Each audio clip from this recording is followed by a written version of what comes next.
जी Google add में जाना है, ज़रा बताएं कैसे जाना है। googleads.com, ads.google.com, ठीक है जी।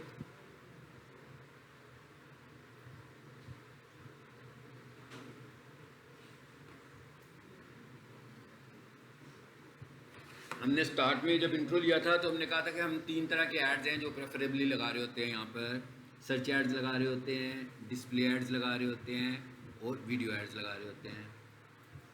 सर्च एड्स सर्च इंजन पे हमें नज़र आते हैं, डिस्प्ले एड्स हमें वेबसाइट्स पर और स्ट्रीमिंग वेबसाइट्स पर यानी यूट्यूब वगैरह पर भी हम देख सकते हैं, ठीक है। और वीडियो एड्स जो होते हैं वो स्ट्रीमिंग वेबसाइट्स पर ज़्यादा नज़र आते हैं। अगर कोई बहुत अच्छी वेबसाइट हो तो हम उस पर भी उसे टारगेट कर सकते हैं, ऐसा नहीं है कि उस पर नहीं कर सकते। सो सबसे पहले जो हम देखने लगे हैं वो देखने लगे हैं सर्च एड्स। जो इस वक्त जो इसका एडवांस इंटरफेस है हम उसमें जाने लगे हैं ऐड बनाने के।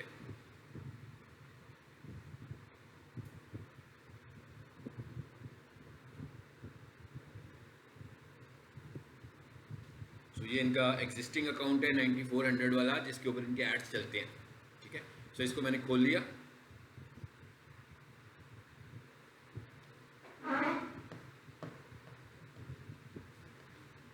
गूगल ऐड हमारे पास एक मोबाइल ऐप भी है जिससे मैं एड्स को मॉनिटर भी कर रहा हूँ। यानी आप देख रहे हैं ना कि ऐड मॉनिटरिंग करने के लिए तो बड़ा हर वक्त मुझे लैपटॉप ऑन रखना पड़ेगा, कंप्यूटर ऑन रखना पड़ेगा। सो हमारे पास मोबाइल ऐप है गूगल एड्स का। सो जब मैं एड्स एक दफ़ा बन जाता है, चल पड़ता है, तो फिर मुझे यहाँ पे आने की ज़रूरत नहीं है। मैं उसकी सारी मॉनिटरिंग, बजट ऐड करना, ऐड मॉडिफाई करना, ठीक है, कीवर्ड्स को पॉज करना, चलाना, मतलब जो कुछ भी करना चाहता हूँ, बजट चेंज करना है, बिड चेंज करनी है, कीवर्ड मैचिंग चेंज करनी है, सब कुछ मोबाइल से हो जाएगा, ठीक है। इवन ऐड भी मोबाइल से बन सकता है, बट प्रेफर यही होता है कि आप लैपटॉप से या कंप्यूटर से बनाओ, ठीक है जी। अब हम जरा ऐड की तरफ जा रहे हैं और ऐड से पहले साथ साथ ना पैरेलल एक काम और भी कर लेते हैं ताकि उसका भी आपको कुछ आइडिया हो जाएगा। कीवर्ड रिसर्च, कीवर्ड प्लानर में नहीं ना आए गूगल एड्स में, नहीं आए, ठीक है ना जी। तो हम साथ में कीवर्ड रिसर्च की बात भी कर लेते हैं।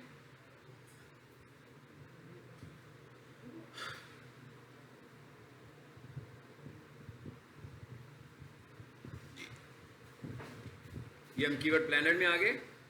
सबको पता लग गया मैं कैसे आया हूँ टूल्स के अंदर। कीवर्ड प्लानर है, आप लोगों को गूगल ऐड का एक्सेस दिया हुआ है, मींस आपके पास कीवर्ड प्लानर का एक्सेस भी है और आपके पास एड्स बनाने का एक्सेस भी है। ऐड को आपने पब्लिश तक लेकर नहीं करना, सिर्फ प्रैक्टिस करने के लिए दिया हुआ है। अगर कोई लोग प्रोफेशनल्स हैं और अपने एड्स रन करने लगे हुए हैं, उनके पास अपना ऐड अकाउंट भी है, तो वो उसके ऊपर अपने ऐड अकाउंट के ऊपर उसकी प्रैक्टिस करना चाहें तो विद लो बजट कर सकते हैं। ऐड बनाएं, रोक दें। ज़रूरी नहीं है कि ऐड बन गया तो पैसे चार्ज हो जाएंगे। चार्ज तो तभी होंगे जब कंज्यूम होगा। तो अगर आप कंज्यूम नहीं होने देंगे तो आपका कुछ भी चार्ज नहीं होगा, अलबत्ता पेमेंट मेथड ऐड हुआ होगा। बस सिर्फ पेमेंट मेथड ऐड करेंगे, लगेंगे पैसे नहीं आपके। पैसे तभी लगेंगे जब ऐड कंज्यूम होगा, यानी जब उस पर क्लिक्स आएंगे तो तब वो आपको चार्ज कर रहा होगा। एनीवे साथ साथ इसको भी खोलते हैं। अब थोड़ी देर के लिए अभी हम सोचने लगे हैं कि हम एक वेबसाइट के ऊपर ऐड चला रहे हैं। एक बिजनेस है और उस बिजनेस की टाइप जो है हमारे पास वो कारपेट क्लीनिंग, सोफ़ा क्लीनिंग ये सर्विसेज दे रहा है, ठीक है। सो यहाँ पर उसने कहा कि भाई आपकी जो सर्विसेज हैं या आपकी जो प्रोडक्ट्स हैं मुझे यहाँ पे बता दो। सो मैं यहाँ पर आया हूँ। आपने याद कर ले पिछली ऐड को, जब हम पिछली ऐड में काम कर रहे थे तो वहाँ पर वो हमें 50 थीम्स शायद कह रहा था कर लो, ऐसे ही है ना। और वो प्योर ऑटोमेशन की एक ऐड थी। अब जो हम इनपुट करके ऐड बनाने जा रहे हैं, ये ऑटोमेशन वाली ऐड भी हो सकती है और मैनुअल ऐड भी हो सकती है। सो हम दोनों को मिक्स करके एक अच्छी ऐड, यानी ब्लेंड लेंगे दोनों का और एक अच्छी ऐड बनाएंगे। उसकी सजेशंस को भी लेंगे, लेकिन आखिर में अपनी बात करेंगे जो हम चाह रहे हैं कि हम कैसे चलाना चाहते हैं। सो यहाँ पर मैं आकर कुछ लिख रहा हूँ, सबको पता लग रहा है कि उसके सर्च फ्रेजेस ही टाइप करने लगा हूँ।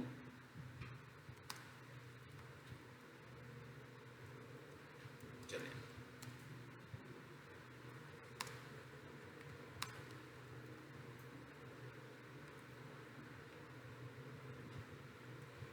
अब ये कैसे होगा, ये सारी आपको रिसर्च करनी है ना। यानी मिसाल के तौर पर किसी बिजनेस के लिए काम शुरू करते हैं तो वो बिजनेस आपका तो नहीं है, आपका क्लाइंट क्लीनर भी हो सकता है, आपका क्लाइंट एजुकेशन फील्ड का बंदा भी हो सकता है, आपका क्लाइंट कोई फर्नीचर शॉप भी हो सकती है, मतलब एनी बिजनेस, कोई भी बिजनेस हो सकता है। लेकिन वो आपका लिए तो जब भी कोई नया बिजनेस आपके पास आएगा तो आप तो उसके मतलब पहले कुछ भी नहीं जानते, क्योंकि आप तो अपने बिजनेस के मतलब जानते हैं ना। मतलब आपको क्या पता है कि कारपेट क्लीनर कैसे काम करता है, ठीक है ना। आपको कैसे पता है कि फर्नीचर शॉप के ऊपर जब वो चीज़ें बेचते हैं तो वो कैसे चीज़ें बेचने लगे हुए हैं। ये सारा मॉडल हमें समझना पड़ेगा ना कि चीज़ें कैसे बिकने लगी हुई हैं। तो इसका मतलब क्या हुआ कि हमें पहले तो करनी पड़ती है रिसर्च। जैसे आप किसी कंपनी में जॉब शुरू करते हैं तो जब आपका फर्स्ट डे उस कंपनी में होता है तो वो सारी चीज़ें आपको समझाते हैं, दूसरा दिन भी समझाते हैं, समटाइम 1 वीक आपको अपना पूरा बिजनेस मॉडल समझाते रहते हैं। सो क्या होता है, आपकी क्वालिफिकेशन एक साइड पर है, आपका एक्सपीरियंस एक तरफ है, लेकिन उन बिजनेस की अंडरस्टैंडिंग लेनी भी तो ज़रूरी है। इसका मतलब क्या हुआ कि हम जब भी किसी के लिए काम कर रहे होंगे तो हमें पहले उस बिजनेस की भी अंडरस्टैंडिंग लेनी है कि भाई वो बिजनेस कैसे काम करने लगा हुआ है। अभी अंडरस्टैंडिंग कैसे मिलेगी, रिसर्च करके मिलेगी, एड्स देख के मिलेगी, क्लाइंट के साथ बैठ के मिलेगी। क्लाइंट से पूछना पड़ेगा ना कि भाई ये जो आपका कारोबार है आपको क्या लगता है कि लोग आपको देखने के लिए क्या करते हैं, या लोग जब आपसे सर्विसेज मांगते हैं भी उसके बाद वो डाटा होगा ना। जैसे मैं पीक सोल्यूशन वालों से पूछूं कि भाई अगर किसी ने कंप्यूटर कोर्स करना हो तो मुझे एक डॉक्यूमेंटेशन करके दे दें कि लोगों की क्यूरीज क्या होती हैं, तो इनके इन्फॉर्मेशन ऑफिस से ये डॉक्यूमेंटेशन हो सकती है ना, वो सारी मुझे क्यूरीज बनाकर दे सकते हैं। हो सकता है 1000+ क्यूरीज हो, या हो सकता है इससे भी ज़्यादा क्यूरीज हो। तो इसका मतलब क्या हुआ, मेरे पास डाटा आ गया। यही वो डाटा है जो मुझे सबसे पहले कलेक्ट करना है। इस डाटा कलेक्शन की बेस पर ही हमें आगे जाना है। जब तक हमारे पास डाटा नहीं होगा तो आप तो बिल्कुल डमी हो ना। मतलब आप ऐड रन कर सकते हो, आपको ऐड रन करने के सारे स्टेप्स आते हैं, मगर आपको बिजनेस का ही नहीं पता उसके। तो बिजनेस जैसे आपने देखा ना, मैंने आके टाइपिंग शुरू कर दी, ठीक है ना। आपके लिए ये चीज़ नहीं होगी जो मैं टाइप कर रहा हूँ, लेकिन मैं क्योंकि इस क्लाइंट को हैंडल कर रहा हूँ तो मुझे पता है कि ये क्या क्या चीज़ें मैं टाइप कर रहा हूँ। तो ये कैसे टाइप कर रहा हूँ, मैं रिसर्च करके की ना, क्लाइंट के साथ मीटिंग करके की, और जैसे जैसे मैं उसका काम करता गया तो मुझे उसके बिजनेस की साइकोलॉजी और बेहतर समझ आती गई। मैं ये वाली सर्विसेज तो प्रोवाइड नहीं करता ना, मैं तो ऐड की सर्विसेज प्रोवाइड करता हूँ। लेकिन अब इस वक्त आप देख रहे होंगे कि मैं बिल्कुल इस तरह टाइपिंग कर रहा हूँ जैसे ये सर्विसेज मैं प्रोवाइड करता हूँ। मुझे इस पूरे मॉडल को अंडरस्टैंड करना पड़ेगा और हर मॉडल को अंडरस्टैंड करना पड़ेगा। बस जो भी आपसे कहेगा ना कि ऐड रन करना है तो मुझे पहले उसके बिजनेस मॉडल को अंडरस्टैंड करना पड़ेगा कि लोग उसके बिजनेस को क्यूरी कैसे करते हैं, लोग उसके बिजनेस के मुतालिक गूगल पर आकर क्या सर्च करते हैं, लोग यूट्यूब के ऊपर कैसी वीडियोस देखें तो उसका ऐड चलना चाहिए। ये सारी रिसर्च हमें करनी है, ठीक है। अभी मैंने इतने सारे वर्ड्स लिख दिए हैं, sofa cleaning, carpet washing, cleaner, मैं कुछ और भी लिख रहा हूँ अभी। ये मैंने उर्दू का वर्ड भी लिख दिया बीच में, हाँ, सोफा सफाई, ठीक है। और एक मैंने वर्ड लिख दिया सोफा, जी बेटा आ जाओ जल्दी आओ ना यार, sofa carpet washing services in Lahore. मैंने इसमें थोड़ा सा टच दे दिया लोकेशन का भी। हाँ, कितने हो गए भला, 2 3 4 5 6 7 8 कि 9 ही हैं। उसके बाद मैंने लिखा रग्स वॉशिंग सर्विसेज। अच्छा, वॉशिंग पूरा नहीं लिखा हुआ आया।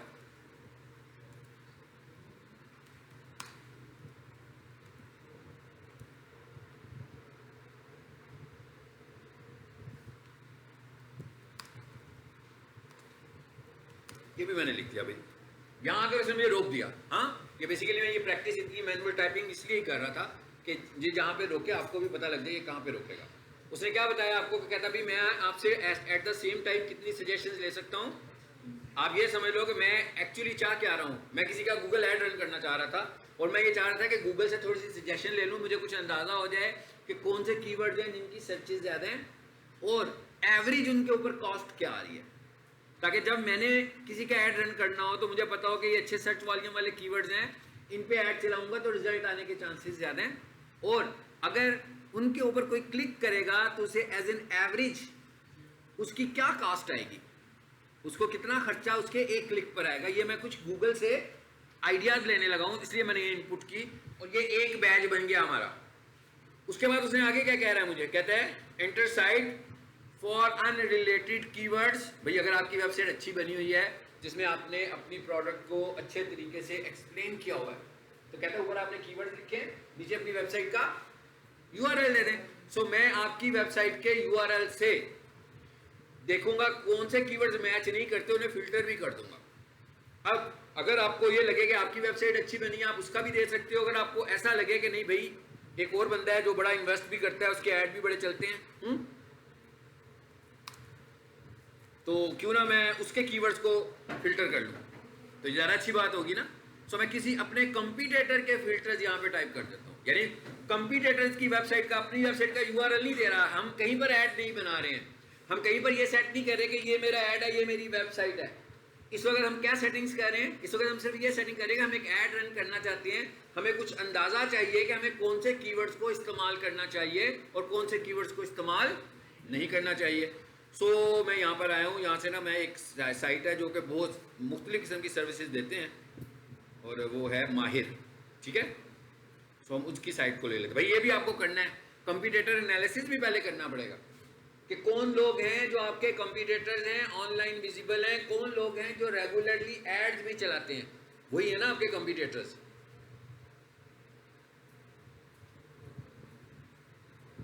View more in Google ads,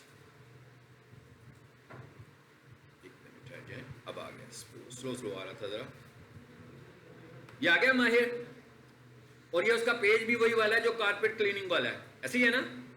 सो मैं ये कहता हूं कि भाई इसी को यूआरएल को कॉपी करते हैं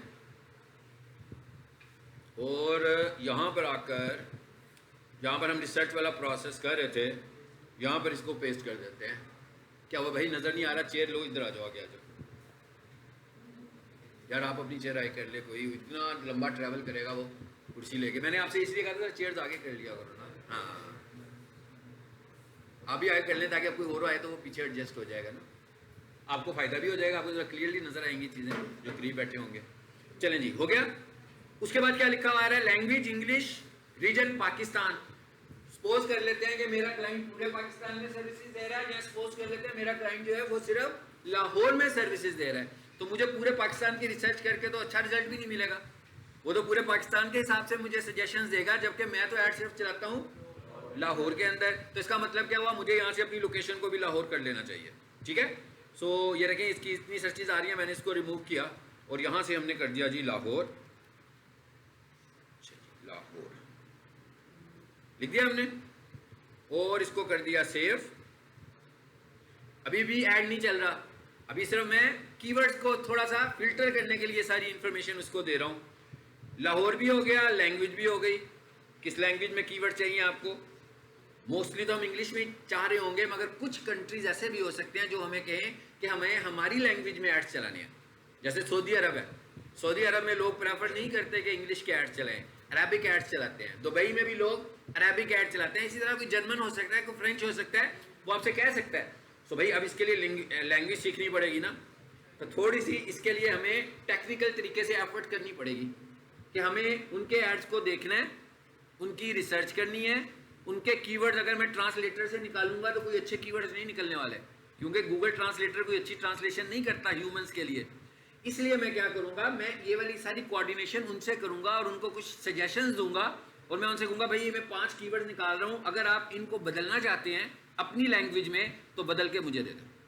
वो उनकी सजेशन मुझे देंगे कि भाई ये ना लिखो, ये वाला वर्ड तो ऐसे ही है, इससे तो मतलब ही नहीं समझ में आ रहा अरबी लैंग्वेज में, ये क्या कह रहे हो आप, इसकी जगह पर ये वाला अरबी वर्ड जो है वो ज़्यादा बेहतर है।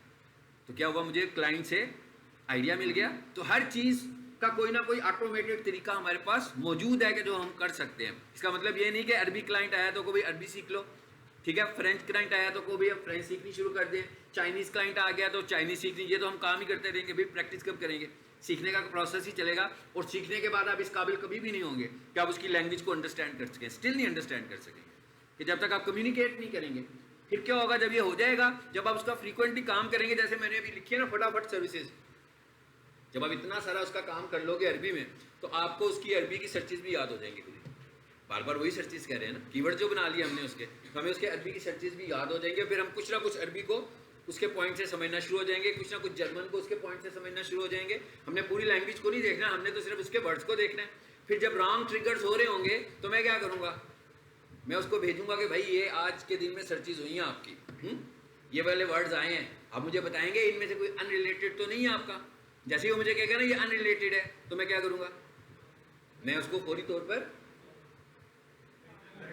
नेगेटिव कर दूंगा, मैं उसको फौरी तौर पर नेगेटिव कर दूंगा, चाहे वो वर्ड्स की शक्ल में हो तो चाहे वो फ्रेज की शक्ल में हो, ठीक है, जो हमने साइंस पढ़ी थी। अब हम कहते हैं हाँ भी हमें जरा रिजल्ट्स दिखाओ जल्दी से, जी देखते हैं आगे क्या होता है। ये कुछ डाटा हमारे पास नीचे आना शुरू हो गया, ये वर्किंग कर रहा है, अभी कुछ डाटा हमारे पास नीचे आएगा। जब हम एसईओ कर रहे होते हैं और कीवर्ड रिसर्च कर रहे होते हैं, सेम प्रोसेस करते हैं। ये अभी मैंने जितनी एफर्ट की है कीवर्ड को आइडेंटिफाई करने के लिए, सेम यही प्रोसेस मुझे एसईओ के लिए भी करना है।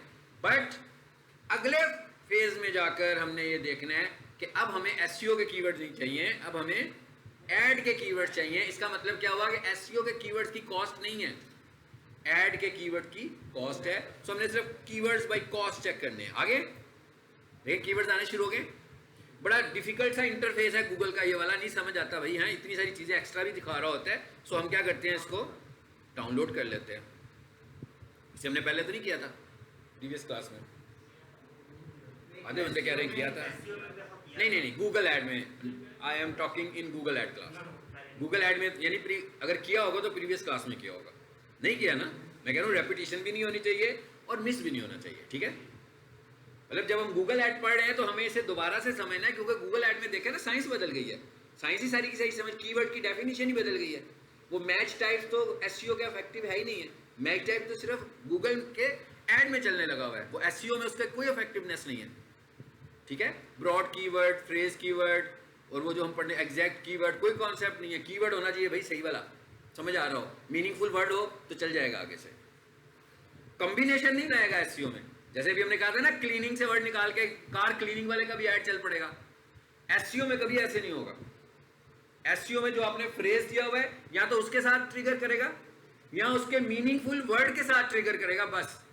ऐड में क्या होगा, उस वर्ड में से वर्ड पिक करके एक और लिस्ट बनाएगा कीवर्ड्स की, वो आपको रिलेट कर भी रही है कि नहीं कर रही है, ऐड चलेगा।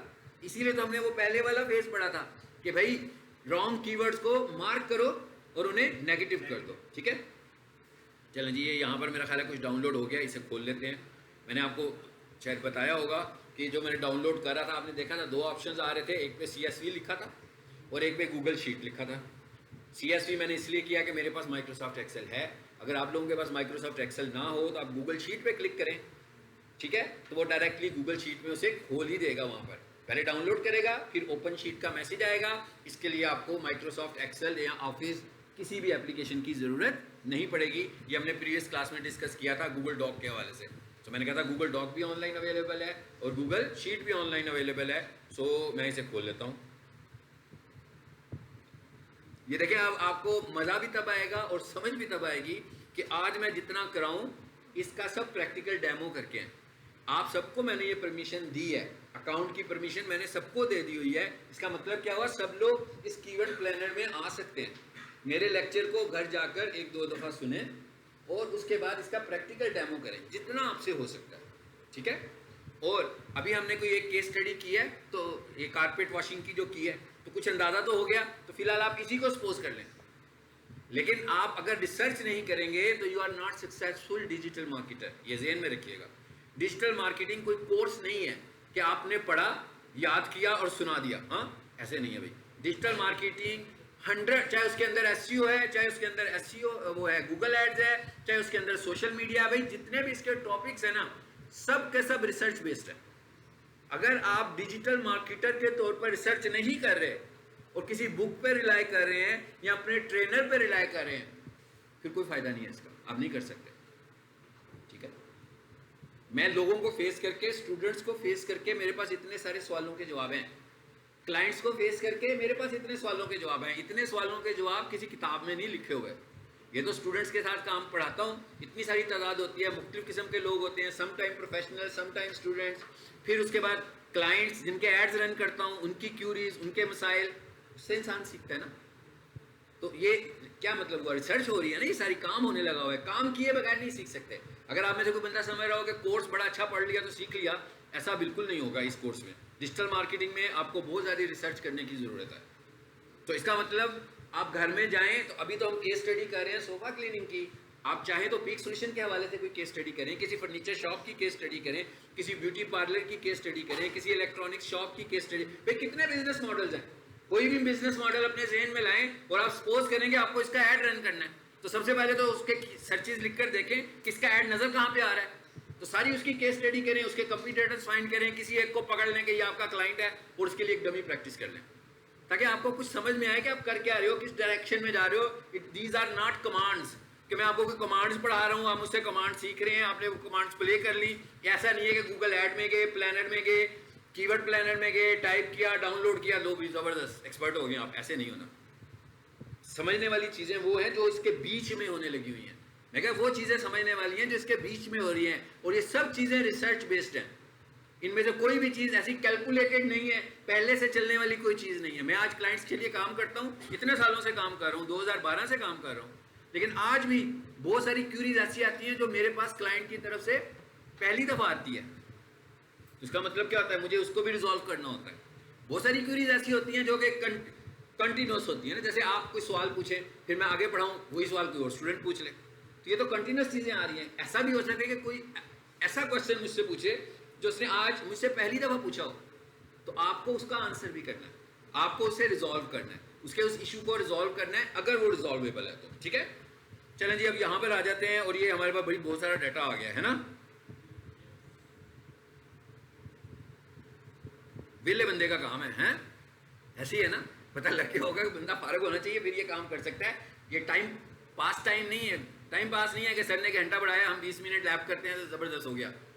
बिल्कुल फारिग आदमी का काम है कि क्लास पढ़िए, अब घर जाके बैठ जाएं सुकून से, चाय पीने का शौक है, कॉफ़ी पीने का शौक है, पीते जाएं, साथ साथ करते जाएं, तब आपको आएगा। ऐसे नहीं आएगा, ऐसे ये समझ लेंगे 10-15 मिनट की प्रैक्टिस से आएगा, ये तो नहीं आएगा। ये तो ऐसे ही आएगा, मैंने जो पढ़ाया मैं आपसे सुन लूँ, ऐसे तो आ जाएगा, लेकिन करना नहीं आएगा। ठीक है, जैसे अब आपको मैंने एक आइडिया दिया ये शीट बनाने का, अब आप देखें इसमें कितना सारा डाटा आ गया है ना।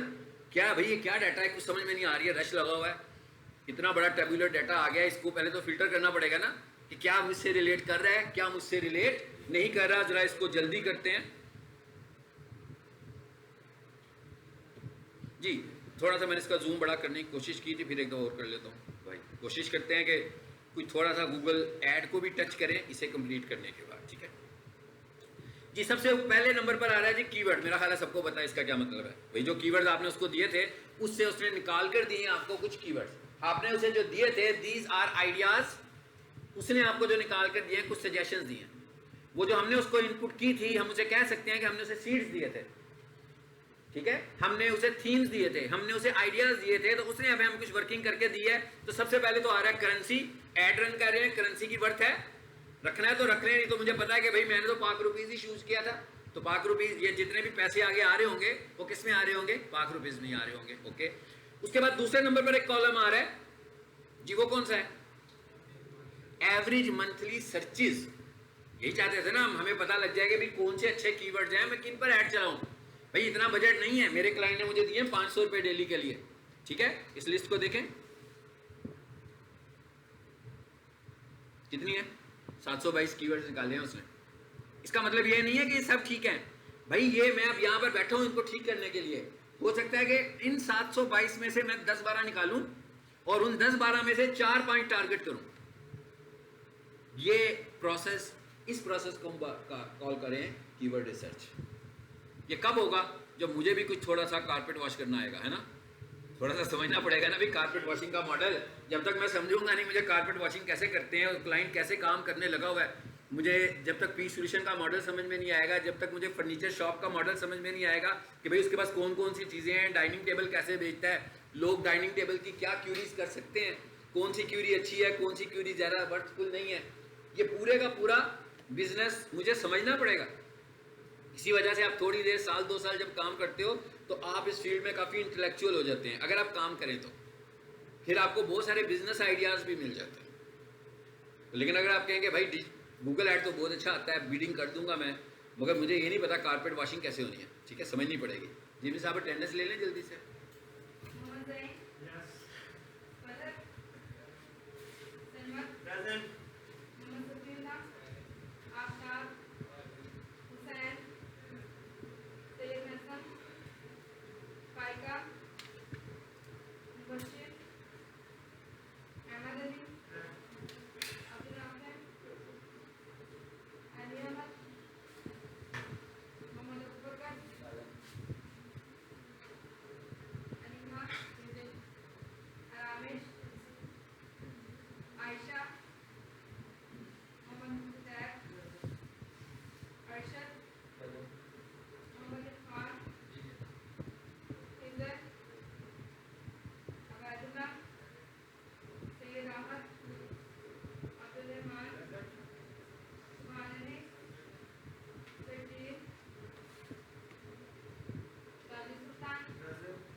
जी एक काम कर लेते हैं, पहले एवरेज मंथली सर्चेज लिखा हुआ आ रहा है इस कॉलम के। अब आप थोड़ी देर के लिए सपोज कर लें मुझे भी एक्सेल नहीं आता, आपको भी नहीं आता भाई, ठीक है, इजी रहे। ऐसे नहीं समझना कि हमने कोई बहुत बंदा सोच, कई बंदे सोच रहे हो यार हमने तो एक्सेल ही यूज़ नहीं कभी किया, ये क्या करेंगे। आप समझे मुझे भी नहीं आता और जितना करना है ना मैं यूज़ करने वाला हूँ यहाँ पे। जी ये लिखा हुआ आ रहा है जी एवरेज मंथली सर्चेज, और ये ऊपर आ जाए एक्सेल के ऊपर ये लिखा हुआ आ रहा है सॉर्टिंग, आ रहा है ना सॉर्ट, और ये लिखा हुआ आ रहा है A to Z, और उसके नीचे लिखा हुआ आ रहा है Z to A। आ रहा है A to Z का मतलब क्या आता है, ऊपर से नीचे की तरफ डिजिट्स जाते हैं अल्फाबेटिकली A और B और C और D, और डिसेंडिंग का मतलब क्या होता है, रिवर्स ऑर्डर में डिजिट्स जाते हैं Z to A में। चलो सबको पता लग गया होगा मैंने क्या किया। मैंने कहा यार इधर अपनी आसानी कर लूँ, ये ना एक 720 ऊपर है, एक बिल्कुल आखिर में आ रहे हो। मैंने कहा इनको तरतीब दे लेते हैं, और तरतीब मैंने कैसे दी है Z to A करके। भाई इतना एक्सेल, एक कमांड एक्सेल की पढ़ी हमने, बस यही शीट में भी ऐसे ही चलेगी और यहाँ पर भी ऐसे ही चलेगी, ठीक है। अब क्या हुआ, बड़ी वैल्यूज ऊपर आ गई, छोटी वैल्यूज नीचे चली गई, तो इसका मतलब क्या हुआ कि जो बिल्कुल ही वर्थलेस वैल्यूज होंगी ना, देखिएगा जरा नीचे जा रहे हैं हम, ये देखें 720, ये देखें क्या हुआ, कहाँ जाकर ये 10 हो गई हैं, 200 तक ठीक है, चलिए 260 तक 17 है, ऐसे ही है ना। अब बाकी की जो सर्चेज हैं बेशक जितनी बड़ी मर्जी हो, मिसाल के तौर पर एक सर्च है जो रोजाना कह रहा है कि भाई, वो कहने लगा होगा भाई इसकी जो मंथली सर्चेज हैं वो 10 हैं, आपको उस पर गूगल ऐड चलाना चाहिए, आप तो पैसे ज़ाया कर रहे हैं ना, और गूगल भी उसको रिकमेंड नहीं करेगा। गूगल कहेगा भाई इसका तो सर्च वॉल्यूम नहीं है, क्यों पैसे ज़ाया कर रहे हो इसके ऊपर, ये तो आप ही लिखेंगे तो रिजल्ट आता जाएगा और आप भी बड़े खुश होंगे कि हमारा ऐड नजर आने लगा हुआ है। क्लाइंट्स नहीं लिख रहे, ये वो कहता है क्लाइंट्स जो ज्यादा लिख रहे हैं आप उसको टारगेट करें। और ये अभी हमने एक बैच लिया, इस तरह के मैं बहुत सारे बैचेस निकाल कर और बड़ी बड़ी सर्चेज वाले कीवर्ड्स फाइंड कर सकता हूं। सो अब हम जरा आ जाते हैं वापस ऊपर। अगला कॉलम जो आ रहा है वो क्या लिखा हुआ आ रहा है, इसको सिर्फ समझ लेते हैं। 3 मंथ्स चेंज, इसका क्या मतलब हुआ कि जो कीवर्ड आपके सामने आया हुआ है कि पिछले 3 महीनों में इसमें कोई पॉजिटिव या नेगेटिव चेंज आई हो। पॉजिटिव चेंज मीन्स उसकी सर्चेज इंक्रीज हुई हैं, नेगेटिव सर्चेज मीन्स उसकी सर्चेज रिड्यूस हुई हैं। सो आपने बताना है कि भाई इंक्रीज हुई हैं। अब आप मुझे बता दें, खुद ही डिसाइड कर लेते हैं, इंक्रीज हुई हो अच्छी बात है कि डिक्रीज हुई हो अच्छी बात है। तो यहाँ से भी मुझे कुछ एनालिसिस मिल जाएंगे कि कौन सा कीवर्ड मुझे फाइनली यूज़ करना है। जैसे ऊपर देख लें सब 0% का मतलब कोई चेंज नहीं आया, ठीक है, लेकिन 22% इंक्रीज हुई है। अभी मैं वो ओवरलुक किया हुआ है कीवर्ड, कौन सा इंक्रीज हुआ है भाई, सोफा क्लीनिंग सर्विसेज, ऐसे ही है भाई, ये वाले कीवर्ड को कह रहे हैं ना इंक्रीज हुआ है पिछले 3 माह में। अच्छा उसके बाद अच्छा कॉलम है, अच्छा कॉलम है ना। ये देखें ये जो रिसर्च हो रही है ना, ये सब फ्री ऑफ कॉस्ट, इसकी कोई कॉस्ट नहीं लग रही है, ये हमने कुछ बाय नहीं किया, कोई टूल भी नहीं खरीदा, ये फ्री रिसर्च कर रहे हैं हम। फिर क्या लिखा हुआ है जी, 3 मंथ्स चेंज हो गया। YOY चेंज, अच्छा ये YOY चेंज क्या होती है, ईयर और ईयर चेंज का मतलब ये है भाई कि अभी मैं 5:30 बजे वाली क्लास पढ़ा रहा हूँ, इसमें कितने स्टूडेंट बैठे हैं? कोई बंदा पीछे शक्ल घुमा कर देखे और अंदाजा मुझे बता रहे, अंदाजा एग्जैक्ट फिगर नहीं चाहिए। ओ भाई इधर क्या हो गया? 2000 क्या हो गया? अच्छा 2000। चलो जी, हम दर्जन में नहीं बात करते, खेले लेने नहीं आए हम लोग। क्या लेते हैं कि भाई 25 लोग बैठे हैं, सपोज किया हमने, ठीक है, इंजॉय करना है, ठीक है, हाँ मेरी बातों का माइंड नहीं करना, आप लोगों ने भी नहीं करना, आप लोगों ने भी नहीं करना, ठीक है। मैं सीरियस होकर पढ़ाऊंगा तो आपको बिल्कुल मज़ा नहीं आएगा, बोर होंगे आप, ठीक है। सो हम सपोज कर रहे हैं कि 25 लोग इस वक्त क्लास में बैठे हैं, हम एक कंपैरिजन करना चाह रहे हैं। हम कंपैरिजन ये करना चाह रहे हैं कि भाई पिछले सितंबर में ये 5:30 बजे वाली क्लास में कितने स्टूडेंट्स थे। हमने एक डाटा और निकाला, अभी मुझे पता लगा भाई इस वक्त बैठे हुए हैं 25। और जब मैंने ये देखा ना कि सितंबर 24 में जब मैं इस क्लास को देखा था, रिकॉर्ड चेक किया, तो मुझे पता लगा कि जनाब इतने बजे का तक जो मैंने पुराना डाटा निकाला, मैं सिर्फ सितंबर का डाटा ले रहा हूँ, सितंबर की किसी भी तारीख का डाटा, तो मुझे पता लगा कि पिछले सितंबर में इस क्लास में 20 स्टूडेंट्स बैठे हुए थे, नेगेटिव थे, यानी कि इंक्रीज हुई, पॉजिटिव चेंज आई इसमें। अगर हमने ये कहा कि पिछली दफा इस क्लास में भाई 2000 लोग बैठे हुए थे, बहुत ही हालात खराब हो गए ना मैं कहा हालात तो बहुत खराब हो गए कि भाई 2000 से एकदम ही 25 पे आ गए, अच्छी खासी नेगेटिव चेंज आई। तो this change is called YOY change. ये भी आपने देखनी है कि भाई एनुअल बेसिस पर इस कीवर्ड की वर्थ में इजाफा हुआ है कि कमी हुई है। It is effective as well for SEO। ये जो 2 पॉइंट्स आपने पढ़े हैं, ये SEO के लिए भी बिल्कुल हम इसी तरह डिस्कस करने वाले हैं। यहाँ पर जो डिफरेंट पॉइंट डिस्कस करना है ना गूगल ऐड का, दैट इज प्राइस, कि इस कीवर्ड की प्राइस क्या है, ये कीवर्ड कॉस्ट कितना कर रहा है, ठीक है। और कॉस्ट कर रहा जो ये बता रहा है, it is not the rate list of Google. हाँ, ये गूगल ने वो रेट लिस्ट नहीं दी कि ये पिज़्ज़ा जनाब ये 2500 रुपये का है तो ये वाला पिज़्ज़ा 8000 रुपये का है, एवरेज।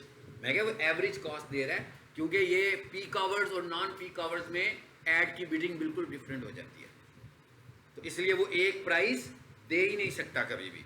अलबत्ता मैं अगर पिछले 5 साल से किसी का गूगल ऐड रन कर रहा हूँगा, किसी एक बिजनेस की बात कर रहा हूँ, बिजनेस मॉडल की, तो अगर वो कोई नया बंदा मेरे पास आएगा और वो मुझे कहेगा कि भाई मेरा इतना बजट है तो मैं ऐड चला सकता हूँ, कितने क्लिक्स आ जाएंगे, तो मुझे अंदाज़ा होगा कि इसके ऐड को अगर मैं 1 नंबर पर रख के चलाऊँगा तो इसको एवरेज क्लिक क्या आएगा, इसके ऐड को अगर मैं 2 नंबर पर रख के चलाऊँगा तो इसको एवरेज, क्योंकि मैं चला जो रहा हूँ, मेरे पास डेली रिजल्ट आ रहे हैं ना, और इसे तीसरे नंबर पर क्या रिजल्ट देगा, और कितने पैसे लगाने से ये पहली 3 पोजीशन में आएगा ही नहीं, ये मुझे पता होगा, ये मैं उसको बता सकता हूँ। मैं उसे कह सकता हूँ कि भाई कॉल ऐड के ऊपर तुम्हें इतनी कॉस्ट आएगी, वेबसाइट ऐड के ऊपर तुम्हें इतनी कॉस्ट आएगी। वो कैसे, मुझे पता लग रहा है कि भाई मैं पिछले 3 साल से इसी तरह के 3 मेरे क्लाइंट और हैं जिनके ऐड चल रहे हैं और आज भी चल रहा है, तो मैं ये बात बता सकता हूँ। लेकिन अगर मैंने पिछले 3 साल उसका ऐड ही रन नहीं किया और मैं गूगल ऐड से पूछता हूँ, और चैट बॉट तो कुछ और ही कहेगा आपको, भाई चैट बॉट तो आपको कहेगा कि 500 रुपया पर क्लिक, तो मेरे क्लाइंट का बजट एक का तो 390 रुपये है, वो तो बेचारा भाग गया ना, उसका तो काम खराब हो गया, ठीक है। तो मैं जब मुझसे वो कहेगा कितना क्लिक, मैं उसे कहूँगा भाई 70 पे भी चलेगा, 80 पे भी चलेगा, 50 पे भी चलेगा, और अगर ज़रा थोड़ा सा स्लो चलाना है तो 40 पे भी चलेगा। अब स्लो चलाने का मतलब क्या है कि मैं और वो देखें तो शायद नज़र ना आए, उसके इंप्रेशंस की तादाद कम होगी, बट स्टिल किसी को पहली 3 में नज़र ज़रूर आएगा, लेकिन बहुत ज़्यादा इंप्रेशंस नहीं आएंगे। ये याद रखें कि SEO के अंदर जो इंप्रेशंस होते हैं वो नॉन पेड होते हैं, यानी उसकी कोई कॉस्ट नहीं है, उसका कोई खर्चा नहीं है। गूगल के अंदर जो इंप्रेशंस और अनलिमिटेड होते हैं, यानी उस SEO के लिए गूगल ने डिसाइड नहीं किया हुआ कि भाई ये 3 वेबसाइट्स टॉप 3 पे आ रही हैं तो पहली को मैं आज इतने इंप्रेशंस दूंगा, दूसरी को मैं इतने, नो लिमिट, अनलिमिटेड इंप्रेशंस। जो अच्छा रिजल्ट कर रहा है, कितनी क्यूरीज हो रही हैं, उतने ही इंप्रेशंस। गूगल ऐड में आपकी कॉस्ट के हिसाब से इंप्रेशंस होंगे, यानी लिमिटेड इंप्रेशंस। एक वेबसाइट SEO में रैंक हुई है, पहले नंबर पर आती है, सपोज करते हैं उसको आज मिल गए 50 इंप्रेशंस, या उसको आज मिल गए 100 इंप्रेशंस, या उसको आज मिल गए 1000 इंप्रेशंस, डिपेंड्स ऑन क्यूरीज, क्योंकि वो तो रैंक हुई है, उसने तो ऊपर आने ही आने। लेकिन एक बंदे ने ऐड रन किया हुआ है और उसने लगाए हुए हैं 400 रुपये, तो तो उसको एक लिमिटेड काउंट मिलेगा। सपोज कर लेते हैं उसे 400 में मिलेंगे 70 इंप्रेशंस, उसने लगा दिए 600 रुपये, अब उसको मिलेंगे शायद 170 इंप्रेशंस। उसने लगा दिए 1000 रुपये, हो सकता है अब उसको मिल जाए 500 impressions, but still 500 impressions. Unlimited impressions इसमें भी नहीं है। अनलिमिटेड इंप्रेशंस किस में आएंगे? सिर्फ एसईओ में आएंगे, और इसमें आपके पास लिमिटेड इंप्रेशंस आएंगे। जी, उसके बाद अगला कॉलम क्या आ रहा है? वाई ओ वाई की समझ आ गई? अगला कॉलम क्या आ रहा है जी हमारे पास? अगला कॉलम आ रहा है जी कंपटीशन का। कोई बहुत ज्यादा रोल नहीं होगा, आपको पता ही लग गया कि गूगल ऐड में कंपटीशन का रोल नहीं है। गूगल ऐड में एड क्वालिटी का रोल है, पढ़ा है ना हमने प्रीवियस लेक्चर्स में। गूगल ऐड में एड क्वालिटी का रोल है। अगर आपकी वेबसाइट क्वालिटी वाइज अच्छी है, मींस आप ऊपर आ सकते हो, अब आप इन्वेस्ट करो। तो there is no more concern with competition, but in case of SEO ये बहुत ज्यादा कंसर्न है। एसईओ में तो कंपटीशन की बहुत वैल्यू है। सो इसका मतलब क्या हुआ कि फिलहाल हम इसको इग्नोर कर देते हैं, लेकिन फिर भी अगर आपने इसको सामने रखना भी हो तो देख सकते हैं लो, मीडियम और हाई। लो का मतलब कम कंपटीशन वाला कीवर्ड है भाई। 720 की सर्चेज भी आ रही हैं, कंपटीशन भी कम है, मतलब अच्छा कीवर्ड हो गया ना, ठीक है। 20 सर्चेज आ रही हैं, कंपटीशन भी हाई है, कोई फायदा नहीं है। 10 सर्चेज आ रही हैं, कोई फायदा नहीं है। तो इसका मतलब क्या हुआ? यहाँ लो कंपटीशन, यहाँ मीडियम कंपटीशन, हाई कंपटीशन पे नहीं जाना, लो पे, खास तौर पर एसईओ के लिए बात कर रहे हैं, ठीक है। सो आगे क्या लिखा हुआ आ रहा है? Competitor index value. भाई ये जो कंपटीशन होती है इसकी एक इंडेक्स वैल्यू भी होती है, ठीक है। ये जो कंपटीशन होता है इसकी एक इंडेक्स वैल्यू भी होती है। 0 to 100, नाम से पता लग रहा है भाई। अगर 100 होगी तो, मैं क्या 100 होगी तो हाई है, 0 होगी तो बहुत लो है, 10 है तो कम हो गया, 12 है तो थोड़ा सा ज्यादा हो गया, 50 है तो और ज्यादा हो गया, 60 है तो और ज्यादा हो गया। High value high competition, low value low competition, means ये दोनों पॉइंट्स एक ही चीज को रिफ्लेक्ट कर रहे हैं। आप इनमें से जिस एक को रखना चाहेंगे, दोनों को रखना चाहें रख लें, इस तरह आपने इसको अंडरस्टैंड कर लेना है जी। उसके बाद आगे क्या लिखा हुआ है? अब आगे आपके काम की चीजें, क्या है? Top of page bid, bidding हमने सीखा, पता था, लगाया था ना हमने। बिड क्या पड़ रही है? हमने कहा था बिडिंग होती क्या है? प्रेजेंस के लिए होती है कि आपका ऐड किस जगह पर नजर आ रहा हो, वो बिड है। तो वो कहता है टॉप ऑफ पेज बिड क्या इसकी चल रही है? अगर टॉप ऑफ पेज बिड क्या चल रही है अगर आप कम पैसे इन्वेस्ट कर रहे हैं, यानी कि लो रेंज में इसकी टॉप ऑफ पेज बिड क्या चल रही है? अभी 26 रुपए बताया गूगल ने। फिर कहता है दूसरे की क्या चल रही है? 18 रुपए, ठीक है। फिर क्या चल रही है? 18 रुपए, ठीक है। ऊपर वाले को देखो, लो कंपटीशन है, कम पैसों पे चल रहा है, ज्यादा पैसों पे चल रहा है लो कंपटीशन में, ठीक है। और जरा आए नीचे, या मीडियम पर देखो 18 रुपए। तो मतलब क्या हुआ? There is no concern with competition here in ad. Ad में इस पॉइंटर की कोई वर्थ नहीं है, एसईओ में इस पॉइंटर की वर्थ आपको मिलेगी, ठीक है। अच्छा, अब हमें कुछ अंदाजा हो गया, कुछ थोड़ा सा अंदाजा हुआ कि किस पे चलेगा ये। अगर उसने कह दिया 26 रुपए में चल रहा है और आप क्लाइंट को कहें 26 रुपए में चल रहा है और अगला क्लिक आपको आ जाए 40 रुपए का, तो आपको पकड़ लेगा, भाई ये क्या कर दिया तुमने। हाँ, मतलब ये रेट लिस्ट नहीं है, ये गूगल ने कहा ऐसा चलता है लो रेट पर, ज्यादा भी हो सकता है, इससे कम भी हो सकता है, ठीक है। ये एक अंदाजा दे रहा है, अलबत्ता 26 126 नहीं होगा, ठीक है। मतलब इतना फर्क नहीं आएगा, लेकिन इसी के करीब करीब कहीं घूमेगा। उसके बाद आगे क्या लिखा हुआ आ गया? Top of page bid. भाई अब क्या हुआ? सब लोग ज्यादा पैसे इन्वेस्ट करने लगे हुए हैं, ठीक है। तो वही जहां पर आपको 26 रुपए पड़ रहे थे, पैसे ज्यादा इन्वेस्ट होने की वजह से 68 रुपए हो गए। भाई अब मुझे कैसे पता लगा? मैं तो अपने एंड पे बैठ के ऐड चला रहा हूँ, मुझे क्या पता कि कब ज्यादा चल रहा है कब कम चल रहा है, देखना पड़ेगा ना। मैं कहा नजर रखनी पड़ेगी ऐड पे कि इस वक्त मैं कहां पर पहुंचा हूं। ऐसा भी हो सकता है कि मैंने किसी का ऐड चलाया हुआ है, अभी आज उसके क्लिक्स आए, फोन भी आए, और उसको पता लगा जनाब कॉस्ट पर क्लिक उसको आई थी 70 रुपए, कल उसका ऐड चला तो 48 रुपए के हिसाब से चल गया। इट्स मीन उसको क्लिक्स किस टाइम पर आए? मे बी जब सस्ता ऐड चला तो नॉन पीक पर ज्यादा क्लिक्स आ गए, और जब महंगा ऐड चला तो पीक टाइम पर ज्यादा क्लिक्स आ गए जी। आगे क्या लिखा हुआ आ रहा है? Add impression share. क्या कह रहा है? कहता है इस कीवर्ड को ऐड के लिए इतने इंप्रेशंस मिलने लगे हुए हैं, एक एग्रीगेट इंप्रेशंस दे रहा है। इंप्रेशन मैंने अभी डिस्कस किया ना क्या होते हैं, जो आपका ऐड नजर आने लगा हुआ है, दीज आर इंप्रेशंस। यहां तक आके हमारा ये वाला काम खत्म हुआ। ये बाकी के कॉलम को इतने वर्डफुल नहीं होंगे। ये क्या है? मंथली सर्चेज दिखा रहा है, महीने की, एक एक महीने की सर्च दिखाएगा यहाँ पर कि किस महीने में कितनी सर्चेज आई हैं।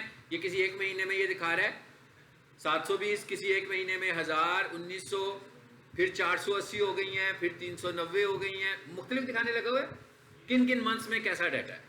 आप इन्हें रखना चाहते हैं, नहीं रखना चाहते हैं, फिलहाल हम इसको जरा निकालते हैं यहाँ से। भाई जान छुड़ाएं अब इस कॉलम से। चलो सफाई हो गई है। मैं कहा काफ़ी सारी चीज़ें हमने क्लियरली अपने सामने रख ली हैं। अब हमने इधर आना है, अभी बात खत्म नहीं हुई। मैं कहा अब हमने इधर आना है कि भाई एक क्लाइंट है, उसने आपको दिया 500 रुपये का बजट। थोड़ी देर के लिए सोचते हैं कि 70 रुपये का क्लिक उसको मिलना है, 500 रुपया उसका बजट है, तो आपको अंदाजा तो हो ही गया होगा कि कितने क्लिक्स मिलेंगे उसको। पर क्लिक 70 रुपये मिलेगा, डिवाइड हो जाएगा 500 रुपये में। जब उसके 500 रुपये पूरे होंगे ऐड चलना बंद हो जाएगा। तो इसका मतलब क्या हुआ? अब ये सोचना पड़ेगा हमें कि भाई जिस बंदे का बजट 500 रुपये है, चलो इसको मैं जरा आपको समझाने के लिए जरा आसान कर देता हूँ कि मैं कहता हूँ भाई 100 रुपये का क्लिक पड़ रहा है, तो क्या हुआ? 5 क्लिक्स बस एक ऐड के ऊपर उसे 5 क्लिक की मिलने हैं। अच्छा, ये 5 क्लिक ऐसा भी हो सकता है कि पहले ही 5 मिनट में आ जाएं, ठीक है, या 15 मिनट में आ जाएं, या 1 घंटे में आ जाएं, या आधे दिन में आ जाएं, या पूरे दिन में आ जाएं। मतलब जैसे ही उसके 5 क्लिक्स हुए उसकी विजिबिलिटी खत्म, अब वो नजर नहीं आएगा। तो इसका मतलब क्या हुआ? मुझे उसके 500 रुपए को बड़े एहतियात के साथ इस्तेमाल करना है। अब अगर 5 क्लिक्स से उसके बाद 20 कीवर्ड्स है, क्या ख्याल है? कैसा कॉम्बिनेशन है? गलत हो गया ना कॉम्बिनेशन। मैं कहा गलत कॉम्बिनेशन हो गया कि भाई उसने पहले से ही प्लान करके रखा हुआ है कि उसे 5 से 10 क्लिक्स मिलने हैं और हर कीवर्ड के ऊपर क्लिक करना है। ऐसे ही है ना? लेकिन एक कीवर्ड के ऊपर ऐसे तो नहीं है कि एक ही क्लिक आएगा और फिर दूसरे कीवर्ड पे क्लिक आना है। भाई एक ही कीवर्ड के ऊपर बहुत सारे क्लिक्स भी आ सकते हैं। तो इसका मतलब क्या होगा? अगर उसके पास 10 कीवर्ड्स हैं और मैं सपोज कर लेता हूं कि हर कीवर्ड पर उसने शाम तक ऐड चलाना है, और सपोज कर लेते हैं कि वो चाहता है कि भाई हर कीवर्ड पर अगर 3 क्लिक्स भी आ गए, तो इसका मतलब क्या हुआ? वो क्या एक्सपेक्ट करने लगा हुआ है? 30 क्लिक्स। तो 30 क्लिक्स का बजट निकाल लें 50 रुपए के हिसाब से।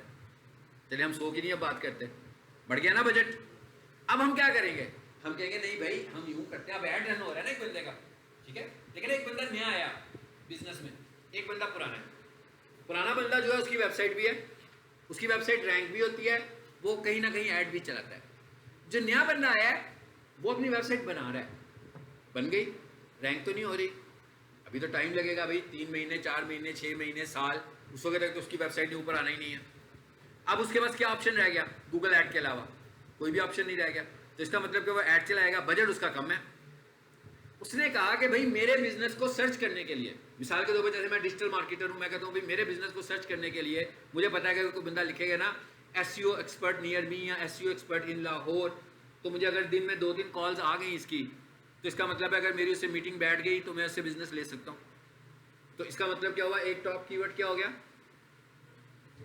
SEO expert. तो इस तरह हम क्या करेंगे? उस बिजनेस के बहुत ही कम, अगर उसका बजट कम है, बहुत ही कम कीवर्ड्स आइडेंटिफाई करेंगे, सपोज कर लो 3 या 4 बस, और से कहें उसे ये सपोज करेंगे कि भाई ये जो 3 से 4 कीवर्ड्स हैं ना, ये बहुत हॉट कीवर्ड्स हैं, क्योंकि जब भी कोई बंदा इन कीवर्ड्स पे लिखता है और लोगों की इंटेंशन, यानी हम यूं कह लें कि इसका सीटीआर अच्छा होता है, यानी जब भी कोई वेबसाइट नजर आती है तो उसमें क्लिक हो जाता है, तो हमने 3 से 4 वो वाले कीवर्ड्स ले लिए। तो अब उसका बजट मैनेज हो सकता है। एक बंदा है उसका डेली बजट है 10,000 रुपए, इसके तो ज्यादा कीवर्ड एंटरटेन किए जा सकते हैं ना। लेकिन जिस बंदे का डेली बजट ही कम होगा, इसका मतलब ये नहीं कि हम ऐड ही नहीं चलाएंगे, डेली बजट कम होगा तो भी फायदा होगा, डेली बजट ज्यादा होगा फिर तो बहुत अच्छी बात है, फिर ज्यादा कीवर्ड टारगेट करेंगे बट स्टिल इररेलेवेंसी को नहीं लाएंगे बीच में, वो तो पैसे जाया करने वाली बात हो जाएगी। चलें जी, अब हम जरा देखते हैं, जल्दी से आप लोगों ने बताना और बात को हम खत्म कर देंगे यहाँ पर, ठीक है। ये वो चीज़ है जो आपके पोल में आ गया, आपने घर जाके इसके ऊपर कितनी अच्छी प्रैक्टिस कर सकते हो। अगर मैं आपसे ये कहूँ कि मुझे 4 कीवर्ड्स निकालने हैं, शाबाश 4 निकालने हैं, इनमें से कौन मुझे बताएगा कि कौन से मैं यूज़ करूँ? मैं उनको हाईलाइट कर लेता हूँ, सब आपके सामने आ रहा है, ऐसे नहीं है कि आपके सामने कुछ नहीं है। चलो जी, आपने चूज करवानी है।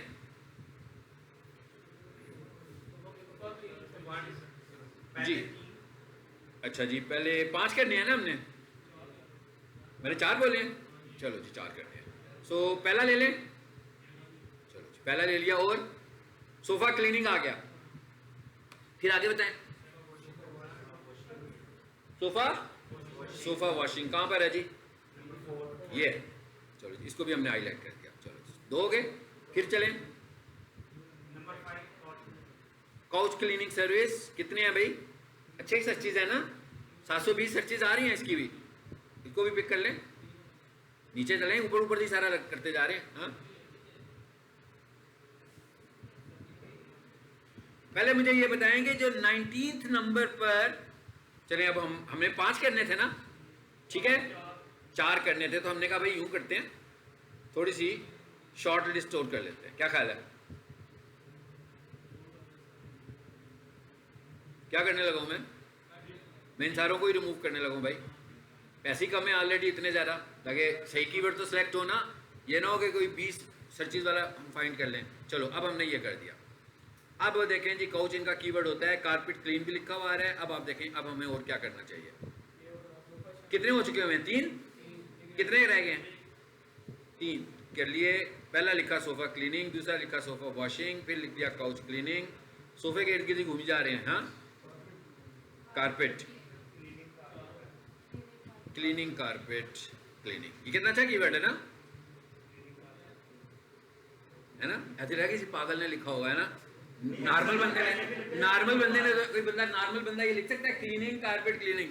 नॉर्मल वर्ड नहीं है ना, इसका ये नहीं है हमारा वर्ड, निकाल दें इसको, ये भी गलत है भाई, इसको क्यों नहीं हमने निकाला पहले, ठीक है?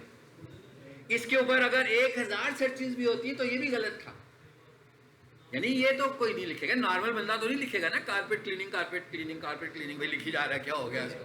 हाँ क्या उसका माइंडसेट क्या है यार, क्या चाहता क्या वो? गलत हो गया ना, ठीक तो नहीं है, इसको डिलीट कर दिया भाई, ये ठीक नहीं है।